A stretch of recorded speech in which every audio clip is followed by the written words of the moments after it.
Newscaster in every newspaper across the nation has made headlines out of it, and this afternoon we are honored indeed to have here in our studio this man, Kenneth Arnold, who we believe may be able to give us a first-hand account and give you the same on what happened. Kenneth, first of all, if you'll move up here to the microphone just a little closer, we'll ask you to just tell in your own fashion, as you told us last night in your hotel room and again this morning, what you were doing there and how this entire thing started. Go ahead, Kenneth.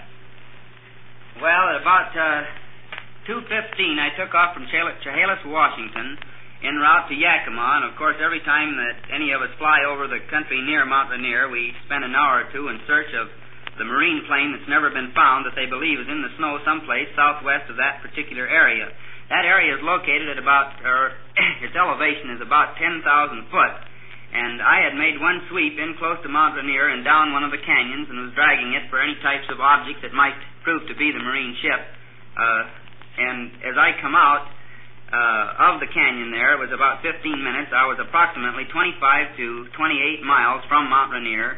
I climbed back up to 9,200 feet, and I noticed to the left of me a chain which looked to me like the tail of a Chinese kite, kind of weaving and going at a terrific speed across the face of Mount Rainier.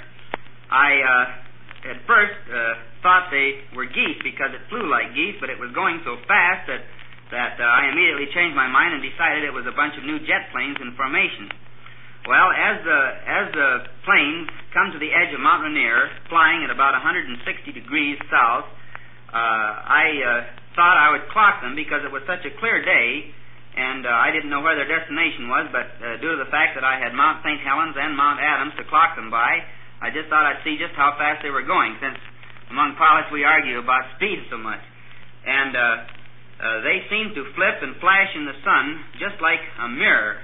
And, in fact, I happened to be at an angle from the sun that seemed to hit the tops of these peculiar-looking things in such a way that it almost blinded you when you looked at them through your plexiglass windshield. Well, it was about 1 minute to 3 when I started clocking them on my sweep second-hand clock, and as I kept looking at them, I kept looking for their tails. They didn't have any tails. I thought, well, maybe something's wrong with my eyes, and I turns the plane around and opens the window and looks out the window, and sure enough, I couldn't find any tails on them. And the whole observation of these particular ships didn't last more than about 2.5 minutes, and I could see them only plainly when they seemed to tip their wing or whatever it was, and the sun flashed on them. They looked something like a pie plate that was cut in half with a sort of a convex triangle in the rear. Now, I thought, well, that maybe they're jet planes with just the tails painted green or brown or something, and didn't think too much of it, but kept on watching them. They didn't fly in a conventional formation that's taught in our Army. They seemed to kind of weave in and out right above the mountaintops. And I would say that they even went down into the canyons in several instances, probably 100 feet. But I could see them against the snow, of course, on Mount Rainier, and against the snow on Mount Adams as they were flashing, and against a high ridge that happens to lay in between Mount Rainier and Mount Adams. But when I observed the tail end of the last one passing Mount Adams, and I was at an angle near Mount Rainier from it, but I looked at my watch, and it showed 1 minute and 42 seconds. Well, I still thought, well, that's pretty fast, and I didn't stop to think what the distance was between the two mountains. Well, I landed at Yakima, Washington, and Al Baxter was there to greet me and saw up here. And he told me, I guess I better change my brand. But he kind of gave me a mysterious sort of a look that maybe I had seen something he didn't know. And, well, I just kind of forgot it then till I got down at Pendleton, and I began looking at my map and taking measurements on it. And the best calculation I could figure out, now even in spite of error, would be around 1,200 miles an hour, because making the distance from Mount Rainier to Mount Adams in, we'll say, approximately 2 minutes, it's almost, it'd be around 25 miles per minute. Now, allowing for error, we can give them 3 minutes or 4 minutes to make it, and they're still going more than 800 miles an hour, and to my knowledge, there isn't anything that I read about outside of some of the German rockets that would go that fast. These were flying in more or less a level, constant altitude. They weren't going up and they weren't going down.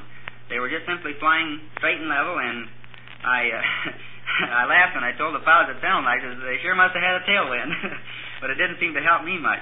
But to the best of my knowledge and the best of my description, that is what I actually saw, and like I told the Associated Press, I'd be glad to confirm it with my hands on a Bible, because I did see it, and whether it has anything to do with our Army or our intelligence, or whether it has to do with some foreign country, I don't know. But I did see it, and I did clock it, and I just happened to be in a beautiful position to do it, and it's just as much a mystery to me as it is to everyone else who's been calling me the last 24 hours wondering what it was. Well, Kenneth, thank you very much. I know that you've certainly been busy these last 24 hours, because I've spent some of the time with you myself, and I know that the press associations, both Associated Press and our press, the United Press, has been right after you every minute. The Associated and United Press all over the nation have been after this story. It's been on every newscast over the air and in every newspaper I know of. The United Press in Portland has made several telephone calls here to Pendleton to me and to you this morning, and from New York I understand they're after this story, and we may have an answer for it before night, because if it is some new type of Army or Navy secret missile, there will probably a story come out on it from the Army or Navy saying that it is a new secret plane, and that will be all there is to it, and they will hush up the story, or perhaps that we will finally get a definite answer to it. I understand the United Press is checking on it out of New York now with the Army and also with the Navy, and we hope to have some concrete answer before nightfall. We certainly want to thank you, Kenneth, for coming into our studio. We feel very pleased that this news, which is making nationwide news across the country, we are able to give our listeners over KWRC a first-hand report direct from you of what you saw. And we urge our listeners to keep tuned to this station, because any time this afternoon or this evening that we get something on it on our United Press teletype, which is in direct communications with New York, Chicago, Portland, in fact, every United Press bureau across the nation, why, we'll have it on the air.